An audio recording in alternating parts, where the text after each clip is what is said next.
Romance and self-worth.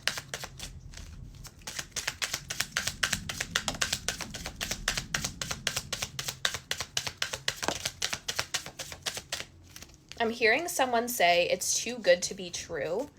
Observe, crossroads, self-worth, romance, and potential. You're someone that never really believed that you could actually find that person and have a relationship in love and romance that was like equal give and take, that was safe, that was comfortable. You've done a lot of healing regarding your self-worth, and you have learned to kind of observe yourself in these romantic settings and situations and kind of pinpoint to yourself, like, where am I like watering myself down with potential here in crossroads? Like, it's almost like you might have experienced relationships that at the time you were like, yeah, I love them and like this is great or whatever, but it was almost like there was something lacking, or you felt like you couldn't fully be yourself, or like 90% of the relationship was great, but there was always like things that you wish you could change, or things are in ways that you couldn't control, but you were like, is there something else better out there for me? And so you started tapping in and like really addressing, like, why do I feel like there are some people that like I'm seeing you going out on dates and thinking to yourself, like, they're too good for me, or like there's no way that they're gonna want me, like some sort of insecurity, or just like not really knowing like your value and being that, when you're meeting people. Big goals. Yeah, like you really wanted to meet someone that really sees you and values you, and someone that like you could be best friends with and like be weird, or like be your full self, be any version of you, and be accepted and loved, and know that like you're never going to be abandoned. And it's almost like you found that person, or you will be finding that person and attracting them in, because now you know that you're not going to settle for anything less. Like, think about the past relationships that you have. Think about the fact that they were just preparing you for the real deal, right? And that's actually something that I write about in my book here. In my section, I write about rejection wounds and, relationships, at least as a woman, that I had with men that really skewed my self-concept and my self-worth. It made me feel like I had to play small and that no one's interested in me and all those things.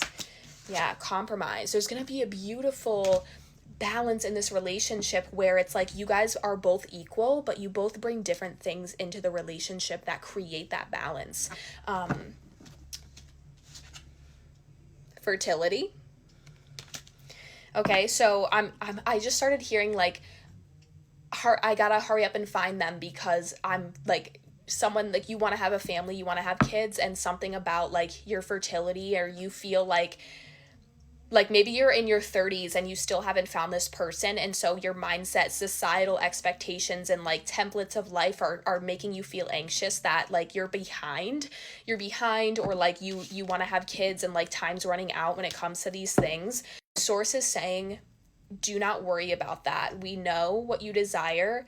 Like, everything, like, don't like place so much emphasis on that, because if you're too focused on that of like, I want kids, so I have to like rush and find this person, you obviously don't want to like find the next person and just decide it's them because you want kids, right? Because that might not be the person for you. So it's more so staying in alignment to yourself.